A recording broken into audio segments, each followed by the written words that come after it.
hansısa bir fövqəladə hal olan zaman həmin şagirdlərin təxliyəsidir. Əziz şagirdlər, bugünkü tədbirimizin keçirilməsində əsas məqsəd fövqəladə hadisələr və yanğın zamanı davranış qaydalarının öyrədilməsidir. 3 mərtəbəli binanı 10-15 saniyə ərzində tərk edə bilərik.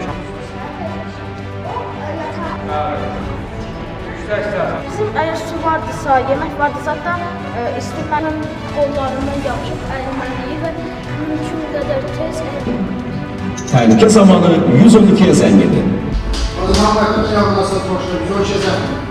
Salam, hərbatda söylüyorsun, nasıl oluyor, tümüzündən, tümüzündən,